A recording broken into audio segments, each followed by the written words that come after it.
Fracaso intestinal, como todos ustedes saben, se conoce también en algunas clasificaciones de enfermedades raras como insuficiencia intestinal crónica, es aquella situación en la que la alimentación por vía digestiva es insuficiente para mantener en vida al paciente y, en el caso del niño, para promover su crecimiento, y necesita un soporte parenteral, que se estima, para un fracaso intestinal como tal, que tenga necesidad de un soporte parenteral durante un periodo mayor a 3 meses.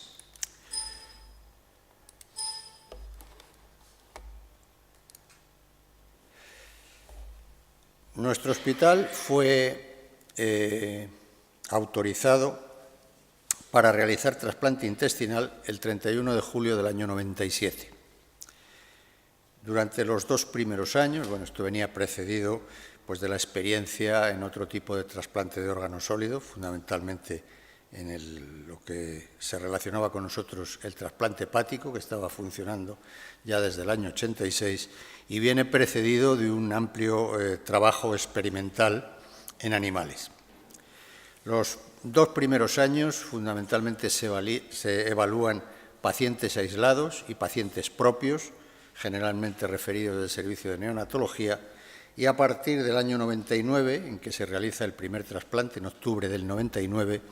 se va produciendo un incremento progresivo de los pacientes evaluados. De tal manera que desde julio del 97 hasta el 31 de marzo de este año se han evaluado 312 pacientes como potenciales candidatos a trasplante intestinal, porque la acreditación que se obtiene en el año 97 es para trasplante de intestino.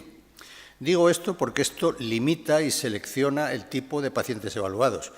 No se evalúan pacientes con fracaso intestinal, sino aquellos pacientes con fracaso intestinal en los que el médico remitente estima que puede estar indicado un trasplante de intestino. Es decir, es un grupo de pacientes seleccionados y especialmente grave. De estos 312 pacientes, que como ven, los primeros años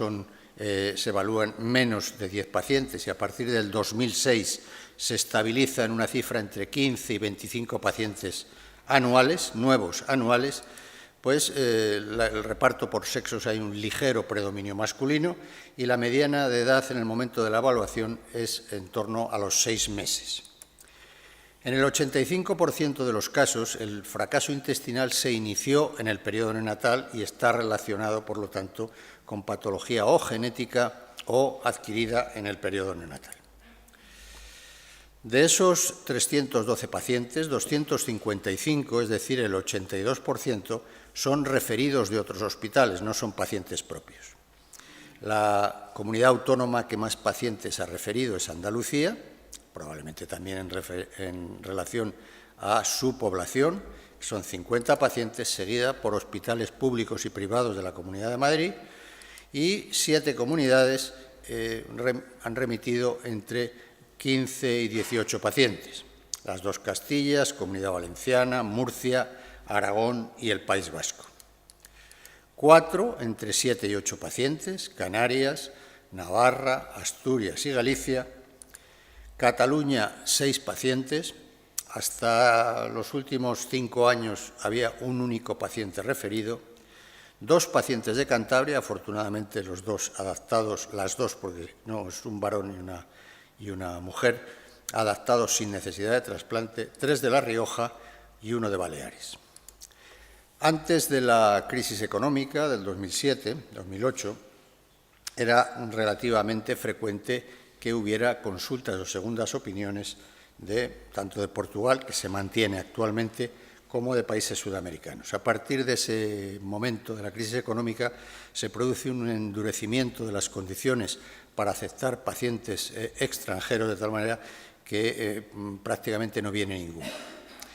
En los últimos años, los últimos 2 años, lo que se hace es, sin necesidad de hacer ninguna tramitación administrativa, comprar un billete de avión, plantarse en Adolfo Suárez Barajas, ir al servicio de urgencias y poner el problema en el servicio de urgencias sin autorización administrativa previa alguna. Las causas de fracaso intestinal de los pacientes remitidos, 3/4 partes corresponde a un síndrome de intestino corto. Síndrome de intestino corto con muchísima frecuencia adquirido, como decía, en el periodo neonatal. La segunda causa, en frecuencia, son los trastornos motores, trastornos de la motilidad intestinal, fundamentalmente la pseudoobstrucción intestinal crónica y la enfermedad de Hirschsprung extensa, que puede llegar incluso al estómago o al duodeno o a porciones muy proximales del yeyuno. Con mucha menor frecuencia se trata de alteraciones congénitas de la mucosa, que luego veremos cómo se reparte por entidades concretas, y en un 6% una miscelánea muy variada. De los casos de intestino corto, que son 234 pacientes, la causa más frecuente es la enterocolitis necrosante,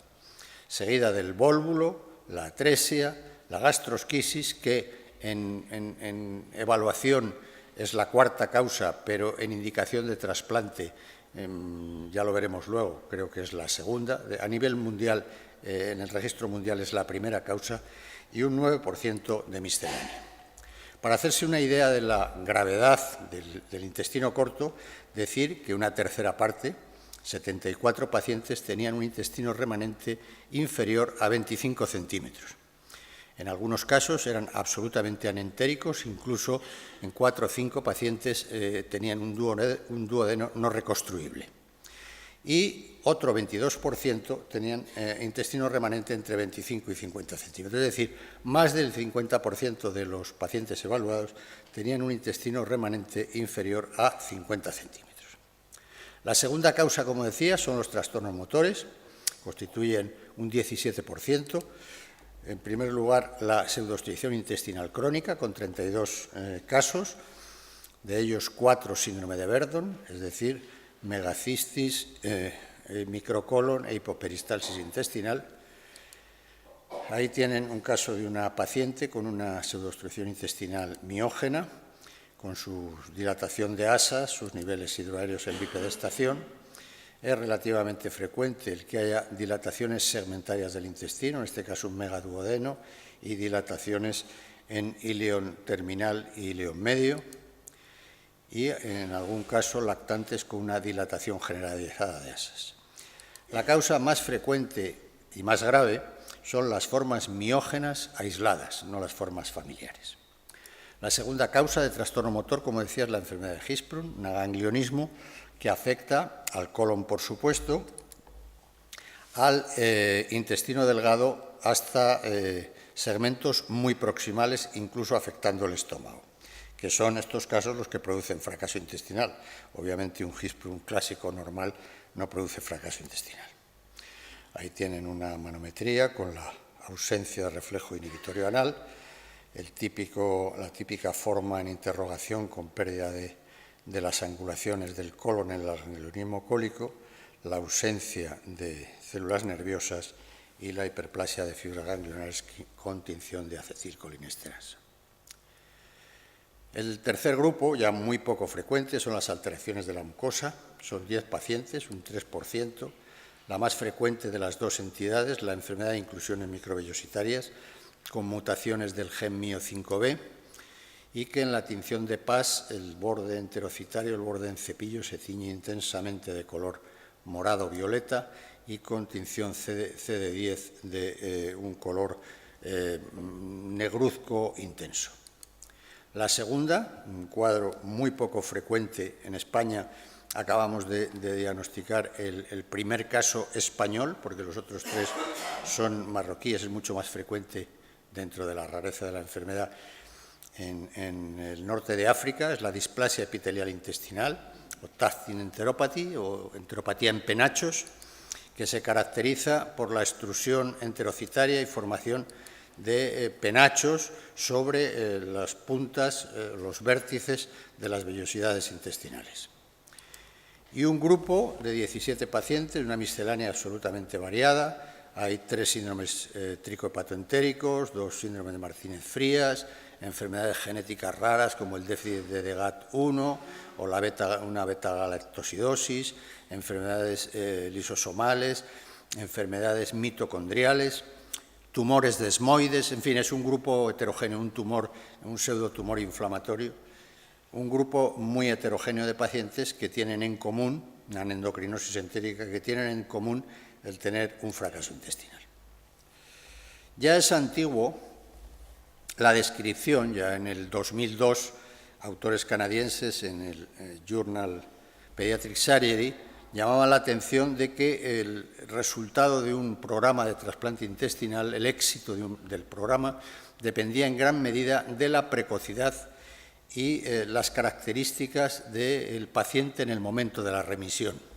De tal manera que cuando se remitía tardíamente o en malas condiciones, los resultados del programa empeoraban de manera significativa.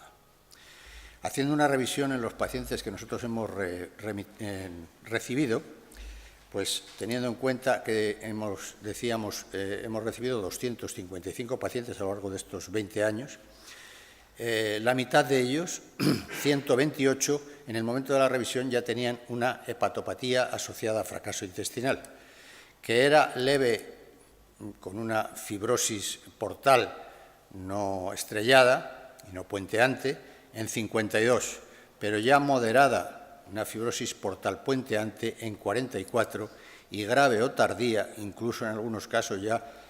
con trombopenia y coagulopatía, en 32, ya una situación cirrótica o precirrótica. De forma que el 30% de los pacientes referidos ya tenían hepatopatía moderada o grave en el momento de la evaluación, teniendo en cuenta que se trata de una alteración progresiva si siguen precisando nutrición parenteral. El que en el momento de la evaluación ya tengan una hepatopatía de esta gravedad, pues compromete tanto el pronóstico como obliga a incluir a los pacientes más rápidamente en lista sin hacer ensayos de adaptación. El segundo aspecto capital a la hora de valorar la situación en el momento de la remisión es la situación de los accesos venosos. En 162 pacientes, todos los accesos venosos estaban permeables. Fundamentalmente nos referimos a los accesos venosos altos, que son los que se utilizan para la nutrición parenteral domiciliaria, es decir, yugulares y subclavias. En 162 todos estaban permeables, en 53 casos había trombosis de un acceso venoso, pero en 27 ya había oclusión de 2 accesos venosos, y esto clásicamente ya se consideraba directamente motivo de incluirlo en lista de trasplante, puesto que resultaba difícil mantener una nutrición parenteral a largo plazo. En 7 pacientes estaban ocluidos 3 accesos venosos y en 6 pacientes todos los accesos venosos, tanto altos como bajos, es decir, incluyendo femorales, ilíacas y cava inferior e infrarrenal. Algún paciente tenía ocluida todo el territorio de la cava superior hasta 2 centímetros de la entrada en la aurícula y la cava inferior hasta el nivel infrarrenal. Eso quiere decir que el 40 pacientes, un 16%, tenían 2 o más accesos venosos ocluidos en el momento de la remisión, lo que obliga a utilizar vías alternativas para mantener la nutrición parenteral, fundamentalmente la transepática. La transepática, que debe ponerse la punta del catéter mucho más profunda que en una normal, puesto que no hay fijación del catéter y con la respiración y los movimientos se produce un desplazamiento. En este primer caso está metida en la ácigos, la punta, ya se ve que la ácigos es muy gruesa, pues está haciendo una función vicariante, pero como decía es muy frecuente el desplazamiento del catéter y que vaya, pues el catéter va a donde quiere de manera aleatoria. En este caso ha ido al espacio pleural, ha tenido durante unas horas infusión de parenteral y como se ve, pues tiene como si tuviera un derrame, que no es un derrame, es una parenteral infundida en el espacio pleural, con la punta del catéter colocada en el espacio pleural. De tal manera que en 2 pacientes el trasplante debe iniciarse, antes de la preparación del trasplante se inicia con una toracotomía, con esternotomía y colocación directa de un catéter intraatrial, lo cual es evidente que no es la manera más adecuada de iniciar un trasplante de intestino. Otros aspectos del momento de la remisión es que el 42% tenían una malnutrición moderada o severa, de mayor importancia, eso se puede corregir. En el 32% de los casos había el antecedente de sepsis o infecciones relacionadas con catéter, 2 o más, y la mediana de laparotomías era de 4, pero con un rango entre 1 y 43 laparotomías. Quiere decir esto que cuando se remite a un paciente en estas condiciones para ser trasplantado, se compromete seriamente el pronóstico. En una situación de hepatopatía avanzada, con coagulopatía y hematomas periféricos, con imposibilidad de mantener la glucemia, incluso con aportes glucosados altos, con una pérdida del dominio intraabdominal de este tipo, en el que ya se ve de antemano que va a ser imposible hacer un cierre primario de pared, puesto que cuando pongas el injerto no va a ser suficiente para el cierre, va a obligar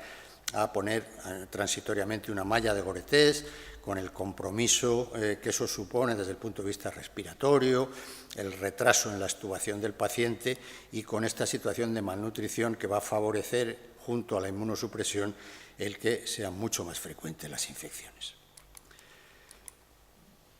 Hemos recibido 312 pacientes, de ellos se consiguió la adaptación sin necesidad de trasplante, con medidas médicas, nutricionales y quirúrgicas en el 48% de los casos. Se incluyeron en lista 115 pacientes, un 37%, están en nutrición parenteral domiciliaria sin complicaciones o en valoración 29 y se consideró contraindicado en un 6% de ellos. Fundamentalmente la contraindicación es que como la patología se inicia en el periodo neonatal, es relativamente frecuente que haya un daño neurológico más o menos grave. En algún caso, además del daño neurológico o en independencia de él, había afectación respiratoria importante.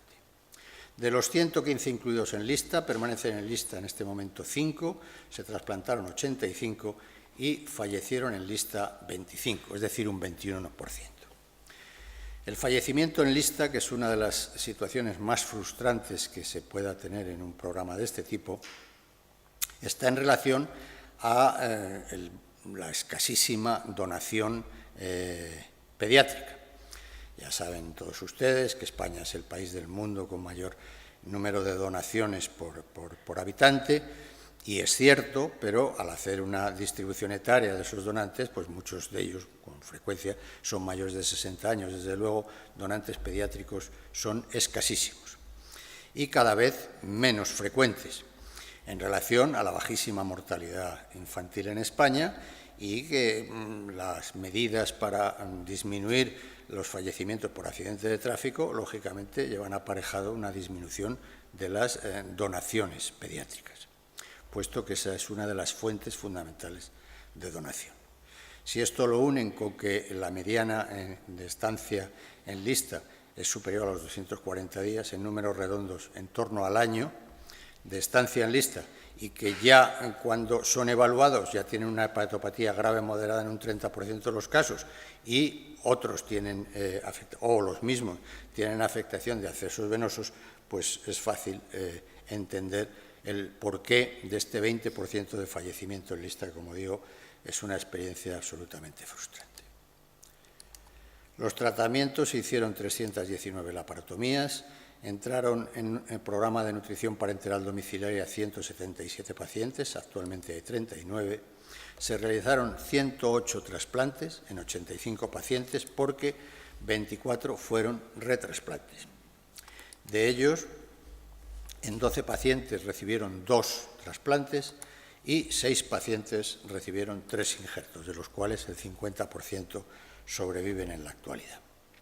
La tendencia general es, sobre todo en los últimos años, es hacer cada vez menos trasplantes siempre que sea posible, es decir, extremar las medidas de rehabilitación intestinal antes de indicar el trasplante. Afortunadamente hay algunos avances desde el punto de vista médico, fundamentalmente en relación a la teduglutide, para la mejoría en los pacientes con síndrome de intestino corto. El número de trasplantes totales de 108, como decía, y la distribución anual pues está en un rango entre 3 y 10 trasplantes año, más tendente en el entorno a 5 trasplantes anuales, que sería una cifra razonable para el tipo de pacientes. Lo ideal sería que los pacientes, vuelvo a insistir, fueran remitidos más precozmente para evitar en lo posible el trasplante y, cuando fuera imprescindible hacerlo, mejorar el resultado.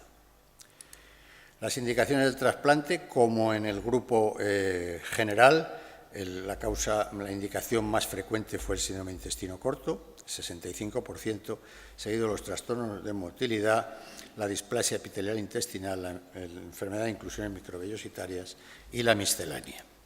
Dentro del síndrome de intestino corto, la enterocolitis necrosante y el vólvulo para nosotros, pero en el registro mundial la gastrosquisis, que parece una malformación menor, pero produce unos daños en el intestino que está fuera del abdomen y en contacto con el líquido amniótico, de tal manera que es muy frecuente que la gastrosquisis produzca fracaso intestinal. A llamar la atención que 8 pacientes la indicación fue isquemia intestinal, generalmente por accidentes quirúrgicos, secciones accidentales de arteria mesentérica, de tronco celíaco. En un caso, de manera sorprendente y difícilmente explicable, al intentar hacer un descenso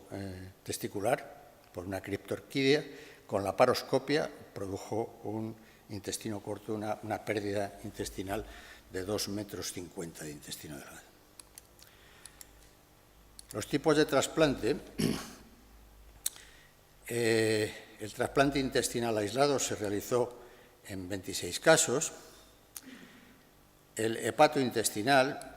en 22 y en nuestra serie lo más frecuente es el multivisceral por el tipo de paciente y la edad del paciente. Es decir, el multivisceral, cuando ya hay hepatopatía, que es prácticamente constante en nuestros trasplantados, y sobre todo teniendo en cuenta que son pacientes muy pequeños, resulta incluso técnicamente más sencillo hacer un multivisceral que un hepatointestinal. 3 de ellos es un multivisceral que se conoce de multivisceral modificado, es decir, que el multivisceral es cuando se incluye el estómago en el injerto, pero en 3 casos es un multivisceral modificado que incluye el estómago, pero no el hígado. Eso está especialmente indicado en pacientes con pseudoobstrucción intestinal crónica que tienen afectación motora también del estómago y cursa su cuadro con una gastroparesia. La complicación más frecuente, la tendencia, el trasplante de intestino, es el más complejo de todos, quizás con el pulmón, el más complejo de todos, mucho más complejo, no complejo de hacer técnicamente, sino que más complicaciones tiene post-trasplante comparado con el hepático, y así sus resultados son notablemente peores que en el hepático y en el renal. El hepático y el renal en niños sobreviven los programas fundamentalmente en base a la donación de donante vivo. En el intestino puede hacerse donación de donante vivo, pero es excepcional, solo hay 26 o 30 casos en 2.800 trasplantes realizados solo. Esa mínima porción es trasplante de donante vivo, fundamentalmente es de intestino aislado, y tienen que ser mayores de 8 años porque si no los resultados son muy malos. Y digo que es el más complejo porque es el órgano con más tejido linfoide del organismo y, por lo tanto, el que obliga a una mayor inmunosupresión, el que tiene mayor riesgo de rechazo y que al aumentar la inmunosupresión para evitar el rechazo, pues se producen otra serie de complicaciones, la más frecuente de todas, la infección, por todo tipo de bacterias, gram positivos, gram negativos, de punto de vista cutáneo, con Staphylococcus epidermidis o por traslocación de enterobacterias. Frecuentísima la infección, bien primoinfección o bien reactivación de una infección por virus de Epstein-Barr, que como ya saben además se asocia al desarrollo o se puede asociar al desarrollo de síndromes linfoproliferativos post-trasplante. Igualmente frecuente la primoinfección o reinfección por citomegalovirus con clínica de infección activa o no, frecuentísimo el norovirus, también en torno a un 40%, que a diferencia del sujeto, del paciente inmunocompetente, pues el norovirus produce infecciones muy prolongadas, tarda muchísimo en aclarar, en algunos casos más de 6 meses en aclarar, y en esos casos es relativamente frecuente que produzca una disfunción del injerto. Adenovirus en todas sus localizaciones, tanto intestinal como respiratoria, como hepática, la hepática gravísima, con una mortalidad altísima, y la neumonitis por adenovirus también muy grave. Pongo aquí un ejemplo, puede ser cualquier infección. Micobacterias, tenemos 2 casos de desarrollo de tuberculosis diseminada. Frecuentes las infecciones por hongos, tanto cándida como las gravísimas por aspergillus, aspergilosis invasiva, con infección respiratoria, incluso en un caso con rotura de tráquea. Una infección por Histoplasma capsulatum, en una paciente venezolana, en la cual le financiaron el viaje para el trasplante y las primeras revisiones, pero a partir del segundo o tercer año, y coincidiendo con los problemas que empezó a haber económicos en Venezuela, pues se suspendió la financiación para seguir los controles, y estando en Venezuela contrajo una infección por Histoplasma capsulatum y falleció rápidamente. Y una única infección mortal por Pneumocistis jirovecii en un niño con una anemia hemolítica autoinmune que precisó mucha inmunosupresión, y en el curso de esa inmunosupresión pues tuvo una infección oportunista por neumocistis. Pero, como decía, potencialmente cualquier virus, bacteria, hongo o parásito, protozoo, puede producir infección en un trasplantado tan inmunosuprimido como el intestinal. Esto es una endoscopia de una gastritis por enterovirus, y esta es la niña más pequeña descrita actualmente de una infección por poliomavirus que desarrolla una displasia, una tricodisplasia, con las típicas espinas en la biopsia. Segundo grupo dentro de las complicaciones son las alteraciones hematológicas, que afectan a un 15% de los pacientes, 6 casos de anemia hemolítica autoinmune, tanto por anticuerpos calientes como fríos, de ellos 7 síndrome de Evans, es decir, también compromiso de la serie plaquetar. En un caso, una anemia hemolítica microangiopática, en probable relación con el tacrolimus, una aplasia medular en relación a una enfermedad de injerto contra huésped, y 2 anemias aplásicas por infección por parvovirus B19. Como ven, el hacer un trasplante de intestino supone un tratado de patología pediátrica desde todos los puntos de vista: hematológico, tumoral, infeccioso, dermatológico y de cualquier orden. Otra de las infecciones muy frecuentes es el desarrollo de enfermedad de injerto contra receptor. Es el segundo tipo de trasplante tras el de médula ósea en que esta complicación es más frecuente, infinitamente más frecuente que en el hepático o en el renal, o que en el pulmonar o en el cardíaco. La afectación fundamental, como saben, es la cutánea, en forma de una erupción maculopapular que afecta a palmas y a plantas, superficies de extensión, en fin, las pápulas más o menos llamativas, en algunos casos descamativas o erosivas, como esta paciente que era una poliposis adenomatosa que había desarrollado un tumor desmoide que le comprimía el intestino y que afortunadamente pues terminó aclarándose la enfermedad de injerto contra receptor. Aunque lo más frecuente es la piel, puede afectarse también la parótida, el oído, la conjuntiva, el ojo seco y cualquier parte del tubo digestivo que sea nativo, como en este caso un estómago, una enfermedad de injerto contra receptor a nivel gástrico con una desepitelización completa, nivel gástrico y nivel colónico. Otra de las complicaciones que mencionaba antes, hablando del virus de Epstein-Barr, es el síndrome linfoproliferativo post-trasplante. Como ven, todas tienen una frecuencia más o menos similar, entre el 11 y el 15%. El más frecuente es el polimórfico asociado a infección o reactivación por virus de Epstein-Barr, el monomórfico o un Hodgkin de alto grado también relacionado con Epstein-Barr, más graves los linfomas T periféricos con virus de Epstein-Barr negativos, que pueden afectar y generalmente afectan tanto a los ganglios con desestructuración completa del ganglio linfático como al injerto, y un caso de sarcoma histiocítico que le pongo el asterisco porque no está incluido en la lista de la OMS como tumor correspondiente a síndrome linfoproliferativo, pero dado que se produce a los 15 días de un trasplante intestinal y ya había tenido previamente un polimórfico B, pues la lógica es que esté relacionado con el trasplante. Una de las complicaciones más frecuentes que citaba en relación a la carga linfoide del intestino es el rechazo celular agudo, que en sus formas graves produce una pérdida completa del epitelio intestinal, lo que se llamaba antes rechazo exfoliativo,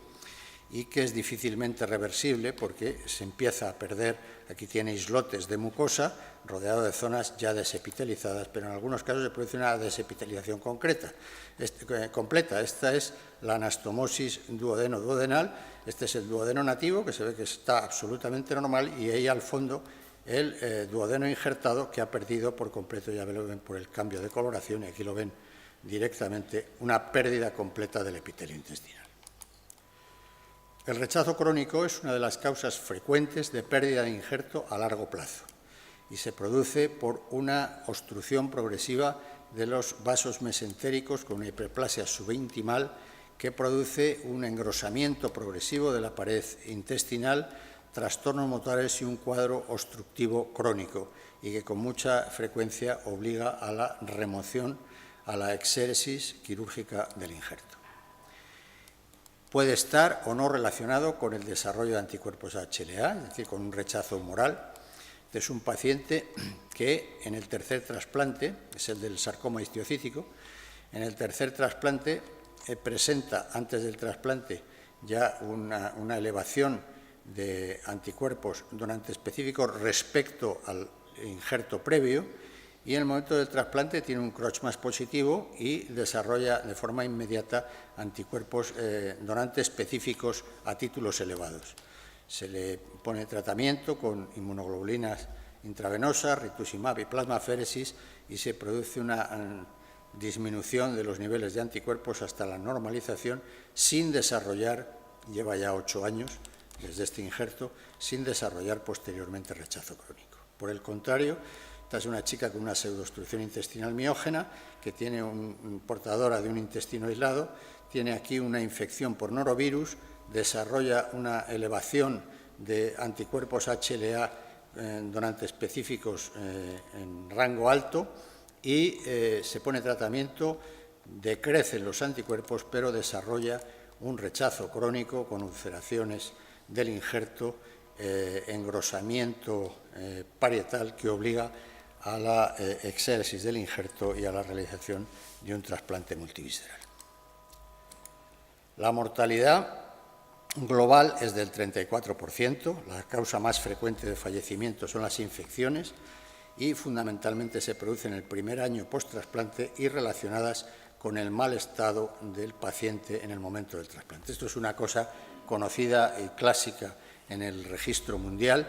que el dato fundamental es la situación del paciente en el momento del trasplante, el hecho de que estuviera ingresado o viniera del domicilio, entendiendo que el que viene del domicilio está en mejores condiciones generales que el que está hospitalizado.